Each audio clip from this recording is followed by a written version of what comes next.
साथियों नमस्कार, मैं राम प्रताप सिंह कुशवाहा और हमारे चैनल में आप सबका स्वागत है, अभिनंदन है। बहुत बहुत अभिनंदन स्वागत है। इसलिए कि पहले तो श्रावण मास चल रहा है, यानी प्रकृति का माह है, और उस पर आज है नाग पंचमी। आखिर नाग और पंचमी मतलब पंचमी का मतलब पाँचवां दिन, जो ये पक्ष है शुक्ल पक्ष श्रावण मास का, इसकी पंचमी है। तो पंचमी ही क्यों, प्रश्न ये है। और नाग पंचमी क्यों है कि जो अनादिकाल से इस व्रत और इस त्यौहार को हम लोग परंपरागत रूप से मनाते चले आ रहे हैं। क्योंकि ये तो आप जानते ही हैं कि हमारे चैनल में विशेषकर नेचर, प्रकृति के पेड़ पौधों के संरक्षण व संवर्धन, साथ ही साथ प्रकृति के तत्व के संवर्धन हेतु जागरूकता और चेतना फैलाने का काम किया जाता है। विशेषकर आप को पौधों के बारे में आध्यात्मिक पौराणिक ग्रंथों से हम विशेष चीज़ें निकाल के लाते हैं और फिर उनको हम आपको बताने का प्रयास करते हैं, जिससे जागरूकता हो, लोग आप भी समझ सको कि हमारी पुरातन संस्कृति कितनी महान है। क्योंकि आज ऐसा नहीं है कि आज आप किसी से ये बात कह दो कि ये अशोक का वृक्ष है, ये वृक्ष दुख दूर करता है, शोक विनाशक है, आप कह दो, लेकिन कोई मानेगा नहीं। कब तक नहीं मानेगा? जब तक उसके जो आधुनिक वैज्ञानिक हैं वो उसकी पुष्टि न कर दें। किसमें? अपने परीक्षण में, जांचों में। आजकल प्रत्येक चीज़ की जांच हो रही है, हर चीज़ की लैबोरेटरी। अब ये देखिए, ये आपको दिखा दें पौधे, कम लोग जानते होंगे, ये मौलश्री का पौधा है। मौलश्री, जिसे संस्कृत भाषा में बकुल कहा जाता है। अब देखिए, कई लोगों को ये नाम नहीं मालूम होगा संस्कृत भाषा का कि इसे बकुल इसे ही कहते हैं। आदमी सोचता है कि बकुल कोई और है, मौलश्री कोई और है। इस पेड़ की सबसे बड़ी दुर्लभ चीज़ क्या है? दुर्लभ ये है कि इसके जो फूल होते हैं उनमें भीनी भीनी खुशबू आती है, और इसके फूल की खुशबू कम से कम 1 किलोमीटर तक जाती है, लहरा के, कभी तेज, कभी धीमी, कभी सुगंधों में भी अंतर आपको महसूस होगा। इसीलिए ये प्राचीन काल से भारतीय संस्कृति में इसका विशेष महत्व है। और दूसरे, इसको अम्ब्रेला ऑफ ट्री भी कहा जाता है।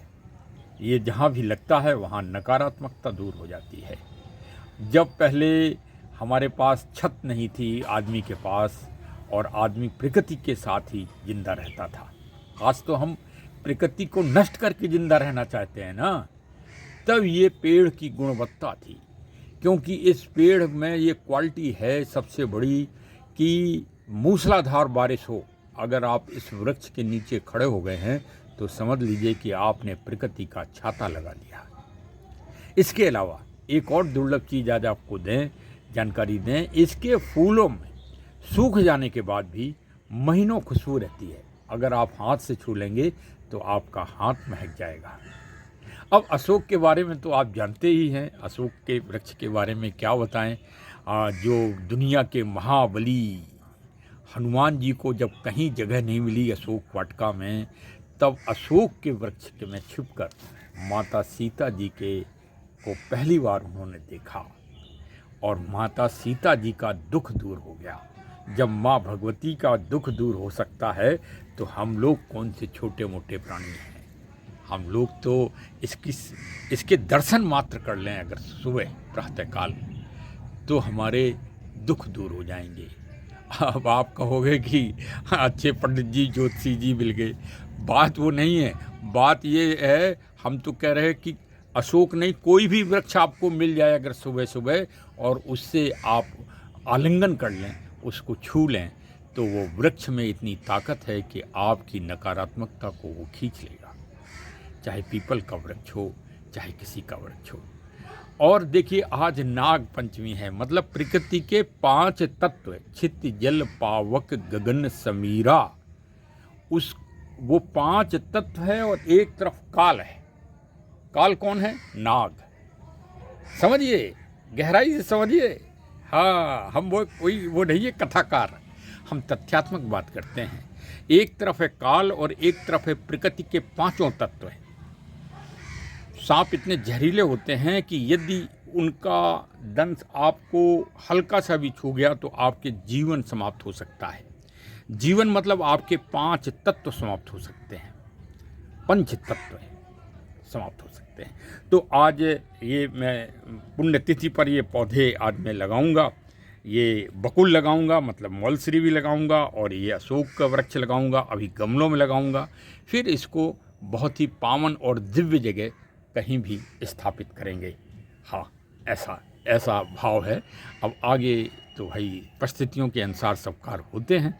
और देखिए, अब वृक्ष सूख भी जाते हैं तो कभी मायूस मत होइए। एक सूख जाए तो 2 लेके आइए। ये अमरूद का वृक्ष था।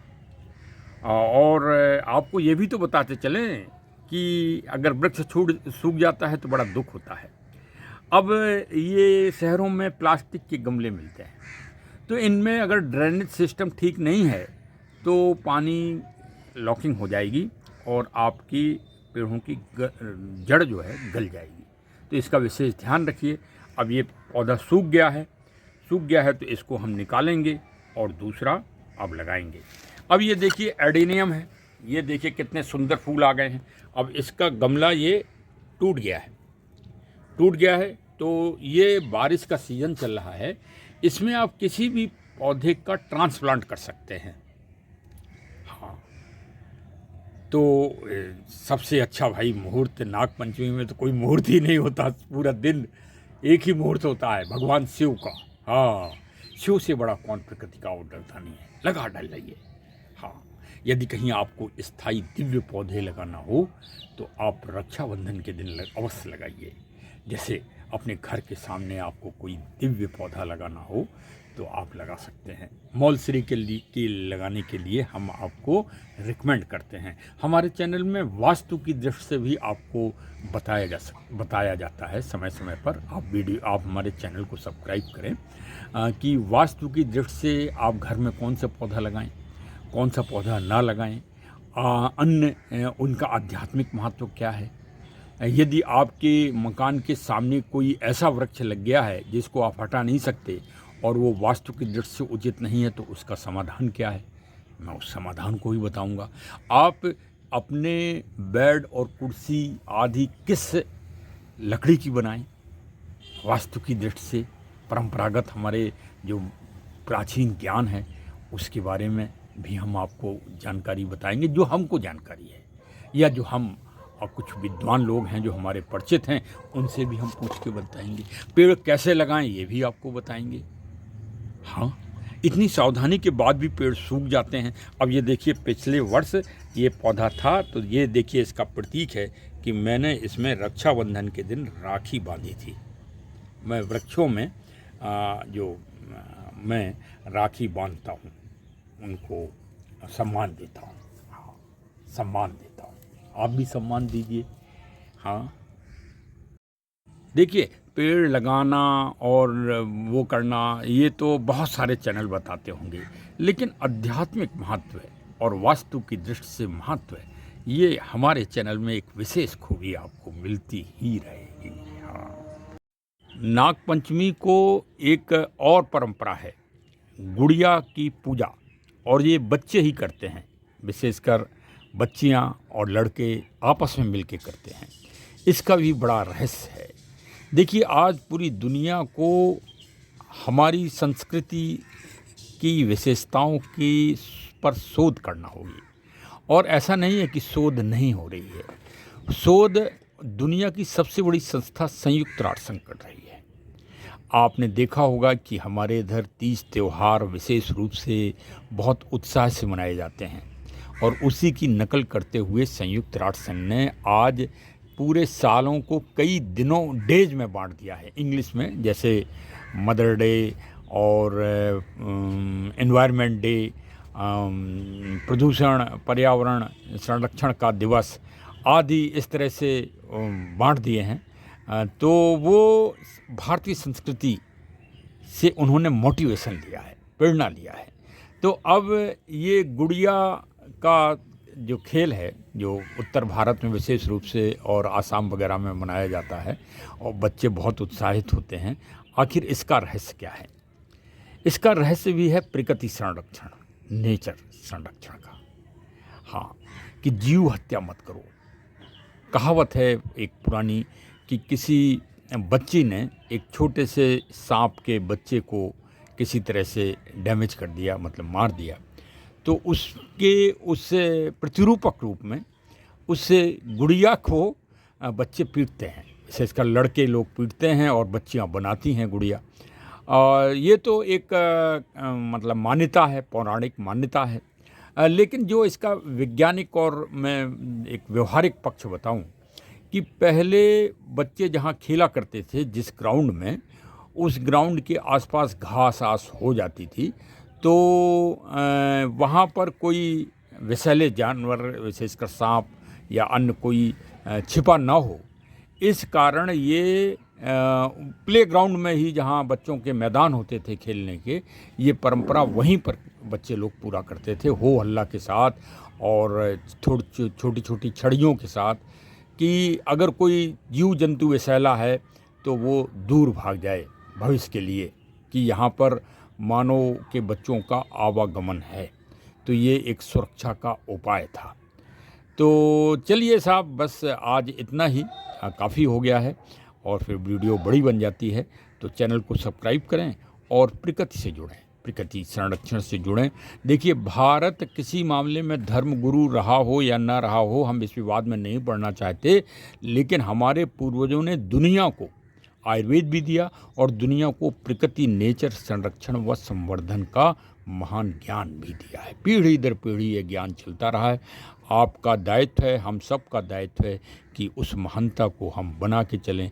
दुनिया कुछ भी कर रही है, उसे करने दीजिए। प्रकृति का शोषण कर रही है, दोहन कर रही है, बड़े बड़े जंगल समाप्त किए जा रहे हैं, पुराने जो हज़ारों सालों से हैं, अमेरिका, ब्राज़ील वगैरह में, उसका भी विरोध करना चाहिए हम लोगों को। हाँ, ऐसा नहीं है। प्रकृति का संरक्षण आज यहाँ होगा तो अमेरिका के लोग फ़ायदा उठाएंगे, अमेरिका के लोग संरक्षण करेंगे तो भारत के लोग फ़ायदा उठाएंगे। प्रकृति के ऊपर किसी का एकाधिकार नहीं है। तो चलिए, चैनल को सब्सक्राइब करिए, मिलने जुलने वालों को भेजिए। पुनः एक बार नागपंचमी और श्रावण मास की हार्दिक शुभकामनाएं। धन्यवाद। जय हिंद।